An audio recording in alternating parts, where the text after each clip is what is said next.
So, good morning, everyone, and to our professor, Sir Raymond Indangan. Good morning, sir. My topic for today is all about Euler's theorem and Wilson's theorem. So, I will be the reporter for today. My name is Raymond Belchar.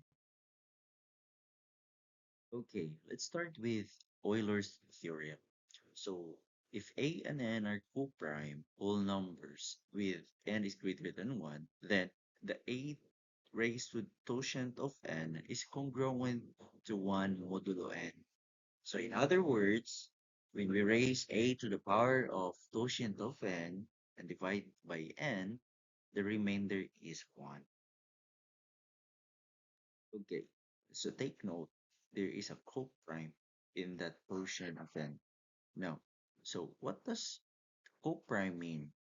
And what's totient of n? So, co-prime, those are two numbers if their only common factor is 1. And the Euler's totient function discounts how many whole numbers less than n are co-prime to n. So example number 1, we have the a equals 3 and then n equals 10. So the only divisor that can give them is only 1. Are they co-prime? Yes, of course, they are co-prime. Okay, now we have here an example how to find the quotient of n. Okay, so the whole number less than 10 that are co-prime to 10 are 1, 3, 7, and 9. So therefore, there are four numbers within or less than 10. So how are we gonna solve this? Okay, so we're gonna solve this. We have the formula. We have the a to the power of totient of n is congruent to 1 modulo n, where our n is 10. So yes, we are going to simplify it further by looking at here in this scenario right here, this one. So when a totient of n is equals to 3 raised to 4, it's gonna be our it's gonna be 81. So in 81 divided by 10, okay, with our mood with our n, which is 10. So we have 8 remainder 1, okay? 8 remainder 1. So in this case, totient of 10 is 4 and it is true in so many cases. All right? Now, in Wilson's theorem, so it states that any positive integer is n is greater than 1. It's a prime number if and only if n minus 1 prime is congruent to negative 1 modulo n, which means if the prime of n minus 1 is congruent to the negative 1 modulo n, then n is a prime. So if n is prime, then n minus 1 congruent n minus 1 prime is congruent to negative 1 modulo n, the converse.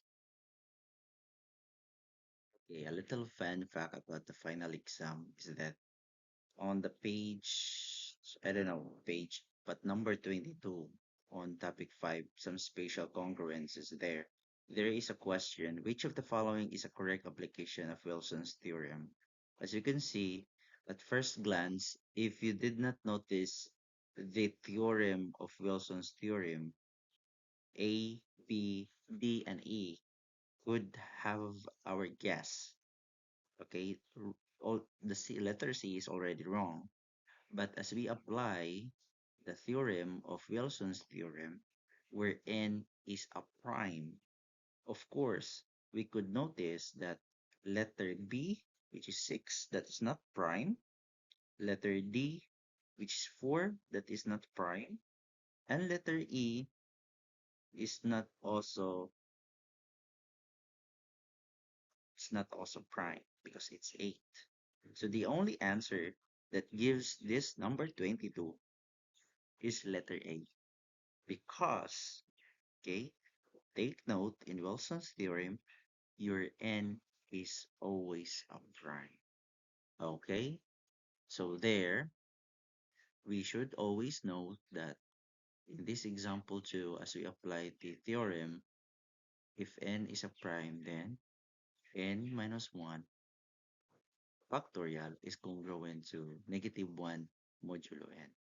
So as you can see, we have here, we notice that 13 in this portion is prime. So therefore, it's going to be the 12 factorial congruent to 13 minus 1 factorial, which is this going to gives you 12 factorial will always congruent to negative 1 modulo 13. So always take note in Wilson's theorem, the subtraction of the two number factorial is always congruent to negative 1.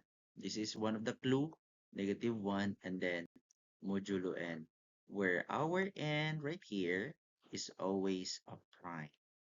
So that's gonna it. So here, another example. So show that if n is prime, where the sub in n minus 2 factorial is congruent to 1 modulo n. So by Wilson's theorem, if n is a prime, then n minus 1 factorial is congruent to negative 1 modulo n. So we have here, we're going to further analyze that one. We have n minus 1 factorial is congruent to negative 1, which is congruent to n minus 1 modulo n. So on dividing by n minus 1 is not equal to 0, we get n minus 2 factorial, which is congruent to 1 modulo n. Thus, if n is a prime, so n minus 2 factorial is congruent to 1 modulo n. So there is a clue here. This becomes negative 2, and our remainder is gonna be 1. But our n is always prime in this case. Okay, for example, find the remainder when 171 factorial is divided by 173. So by Wilson's theorem, if n is a prime, then n minus 1 factorial is congruent to negative 1 modulo n. So this is the first uh, theorem that we are going to get for our basis to solve this one right here. This 171 factorial is divided by 173. And then we are going to use the example number 2, which is the n minus 2 factorial, which is congruent to 1 modulo n. So, of course, our n, we know that 173 is prime. So, we can solve this one and putting this to our new uh, equation. So 173 minus 2, that's going to gives us 171 factorial. And of course, 171 factorial is congruent to 1 modulo 173. So that's going to be our answer for today. So once again, everyone, thank you for listening for this final report that I have. So that's it. Thank you also, our Professor Sir Raymond Indangan, for your time and patience with us. And yeah, God bless us all.